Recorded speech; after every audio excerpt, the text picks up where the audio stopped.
আসসালামু আলাইকুম। কেমন আছেন আপনারা সবাই? আশা করি ভালো আছেন। আল্লাহর রহমতে আমিও ভালো আছি। তো সকালবেলা মেয়ে ঘুম থেকে উঠে চলে গিয়েছে আম্মুদের বাড়ির দিকে, যেহেতু আজকে শুক্রবার। ও শুক্রবার একটু আনন্দ করে, তো বিছানাটা গুছিয়ে নিলাম।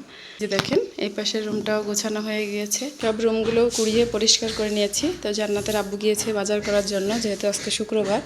তো বাজার করে নিয়ে আসলে আর সে বলেছে যে নাস্তা নিয়ে আসবে, যার কারণে সকালের নাস্তা তৈরি করারও ঝামেলা নেই।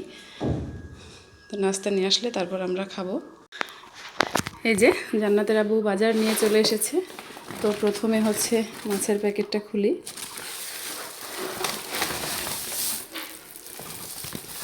এই যে রুই মাছ এনেছে একটা,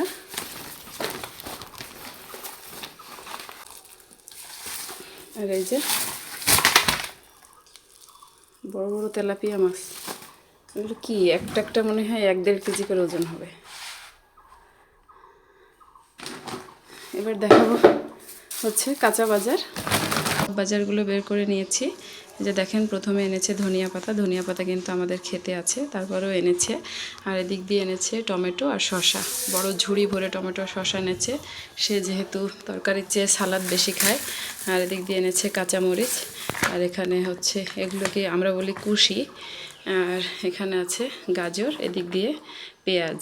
তো তরকারি আনতে নিষেধ করেছিলাম আমি, যার কারণ হচ্ছে সাদা শাক, লাল শাক, তারপর লাউ শাক, পটল, ভেন্ডি এগুলো আমাদের জমিতেই আছে, যার কারণে শুধুমাত্র এক পদের তরকারি এনেছে। আর কি নাস্তা এনেছে সেটাও দেখায়। এই যে দেখেন ডাল আর পরোটা এনেছে, বলছে যে তোমরা ডিম ভেজে খেয়ে নাও। আর এদিক দিয়ে আম্মু হচ্ছে চালের আটার রুটি আর সেমাই রান্না করে দিয়ে গিয়েছে। এখন সকালের নাস্তাটা করব। এই যে ডিম ভাজি করে নিয়ে নাস্তা সব টেবিলে রেডি করে নিয়েছি। এখন আমরা সকালের নাস্তা করব। নাস্তা শেষ করে নিয়ে যে ছেলের জন্য ওটস রান্না করছি।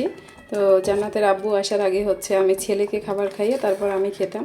তো ওর আব্বু রাগ করে যে ছেলেকে খাবার খাওয়াতে দেরি হয়, তাহলে তুমি আগে তাড়াহুড়ো করে খেয়ে নিয়ে তারপর ছেলেকে খাওয়াবে।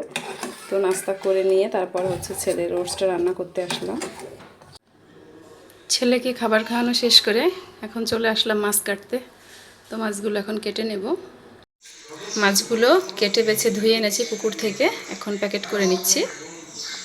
রান্না করার সময় আপনাদের কিছু দেখাতে পারিনি। তো রান্না করেছি এই যে দেশি মুরগির মাংস দিয়ে, কাঁঠালের বিচি দিয়ে, আর এদিক দিয়ে হচ্ছে চিংড়ি মাছ দিয়ে কচু শাক। আর ভাতটা আগে চড়িয়ে দিয়েছিলাম, এই যে হয়ে গিয়েছে। কারেন্টে প্রচুর পরিমাণ ডিস্টার্ব করে, যার কারণে ভাত আগে চড়িয়ে দিয়েছি আজকে। আর এদিক দিয়ে হচ্ছে টমেটো ভাজি করছি ডিম দিয়ে। আর এখানে হচ্ছে সকালে কুশি দেখিয়েছিলাম, জান্নাতের আব্বু বাজার থেকে এনেছে। তো সেই কুশি হচ্ছে চিংড়ি মাছ দিয়ে ভাজি করছি। তো বাইরে দেখেন অবস্থা, প্রচুর পরিমাণে রোদ, এদিকে বিদ্যুৎ থাকছে না। তো ছেলে ঘেমে একেবারে কান্নাকাটি চিল্লাপাল্লা শুরু করে দিয়েছে। দুজন মিলে যুক্তি করলাম যে ওকে চুলগুলো ফেলে দিও। তো চুল ফেলতে গিয়ে যে চিল্লাপাল্লা কান্নাকাটি, যার কারণে কোনো কিছু গুছিয়ে করতে পারিনি আজকে। তো অবশেষে তাকে টাক বানিয়ে ঘুম পাড়িয়ে দিয়ে তারপর রান্না করতে এসেছি। টমেটো ভাজি করে নামিয়ে নিয়েছি। আর এদিক দিয়ে শশা কেটে নিলাম। কুশিটা ভাজতে ভাজতে যে কুশিটাও ভাজা হয়ে গিয়েছে। তো জান্নাতের আব্বু জুম্মার নামাজ আদায় করে বাসায় চলে এসেছে। তো এদিক দিয়ে চুলা টুলা এখনও গরম, তো পরে ধুয়ে পরিষ্কার করে নেব। আর এদিক দিয়ে দেখেন সিঙ্কের অবস্থাও খুবই খারাপ। তো আগে খাবার দাবার খেয়ে নিই, তারপর এগুলো পরিষ্কার করব। জান্নাতের আব্বুকে বললাম আগে খাবার দেওয়ার কথা, কিন্তু সে খাবে না। সে বলছে তুমি নামাজ আদায় করে নাও, আর ওদিকে যত কাজ আছে সেগুলো করে নাও, তারপর খাবো একসাথে, সমস্যা নেই। তো এই যে ওদিক দিয়ে মেয়ে সিঙ্কে থালাবাটিগুলো ধুয়ে নিয়েছে। আর এদিক দিয়ে আমি চুলাটাও পরিষ্কার করে নামাজ পড়ে এসেছি। এখন হচ্ছে দুপুরের খাবার খাবো।